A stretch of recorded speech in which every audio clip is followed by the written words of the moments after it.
I'm gonna show you how to use desperate dealers plus end of month sales to get the best deal you've ever gotten on a car. If you don't know who I am, my name is Tommy. I've been in the car business most of my adult life. Now I negotiate car deals for a living. But enough about me, let's talk about these deals. Now, if you've been watching my channel for a while, you know I've done a similar video on this, but it's a little bit different this time due to what the market's doing. So I wanna talk about what desperate dealers plus end of month sales is really gonna do to you if you haven't bought a car and you're waiting to negotiate your car deal.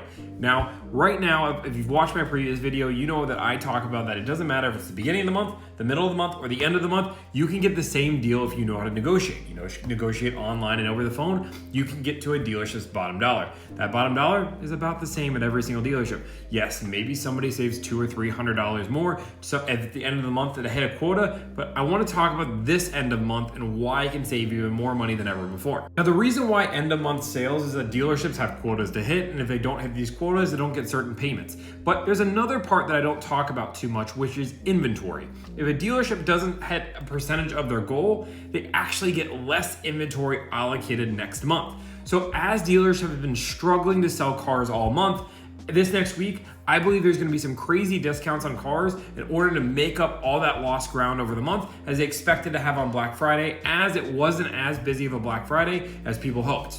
And again, the weekend isn't over, but for what I've seen, it's been a busy weekend, but not a historically busy weekend like some people thought. The reason why this end of month is also different is that manufacturers actually stepped up and actually gave some pretty good incentives. I talked about it on Black Friday, my Black Friday video, but for example, I was doing a Mazda deal for one of my clients, and they actually have up to $2,500 in rebates on a 2024. Let's talk about that. 2024 CX-5, I'm doing them right now. They have $2,500 off on select models. They also have 0.9%. These are some crazy deals that I'm able to stack, along with saving my clients, 7 to 10% off MSRP, to mean huge discounts on Japanese cars. Now, not every brand does these rebates. Honda, Toyota, Subaru normally don't do rebates, but they are giving discounts and incentivized rates. So understand you can utilize those in order to help these dealerships hit their quotas. These dealerships are getting desperate, and this would be a great time to start to negotiate. If you want to know if a car is negotiable, look how many are in an area. For example, Lexus is starting to get a lot more RX 350s than they ever have before. These cars are starting to become more negotiable.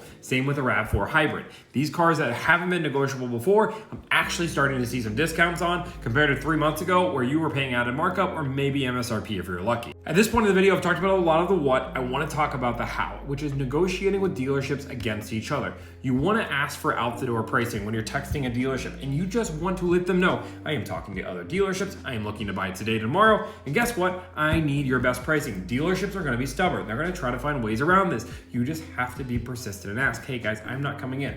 I was working this Mazda deal today as I'm spamming dealerships. I talked to 20 dealerships, not 17 of them didn't give me numbers. Only 3 of them gave me numbers on the first shot. By the 4th or 5th shot, maybe half of them gave me numbers. Again, this is going to be a persistence game. You have to keep asking, keep asking, keep asking. But I promise you, eventually you will. And then once you have one quote, you're pitting them against each other, going back and forth. And that's exactly what I'm doing. I have this deal it down, going more and more of a discount until we're gonna get to a point where me and the client are both satisfied. So if you've been holding off negotiating your car deal, this next week might be a huge time to negotiate. I definitely think it's a combination of rebates plus the incentives, but I think you might be able to save a little bit more. Now, when I talk about a little bit more, I'm talking maybe $500, $700 more than you do before. I don't think $500 or $700 is worth waiting 8 months to find the perfect car. It's not thousands of dollars more, but the perfect store means that you could get a bigger discount than you expect this next week. And just so I hit at the end of the year is not that big of a deal for the dealership. The dealership might have some internal goals, but for the manufacturer, there's nothing really that's going to be hitting that's worth them to go all out. They're either close to their goal or they're not. And if a dealership is going to be close to the goal, then it's a whole different ballgame. But again, I always say when you're trying to find end of month sales and walking into the right dealership to get the right deal, it's like gambling at a casino. You have to be at a dealership that's really close to quota, there's maybe 1 or 2 away, and you happen to find the right car that's going to help them hit that quota. There's a lot of things that have to go into place. I promise you, the better way to do it is negotiate online over the phone, less pressure, less stress, and less emotional attachment. If you guys want more videos like this, like, follow, subscribe. Thank you, and have a great day.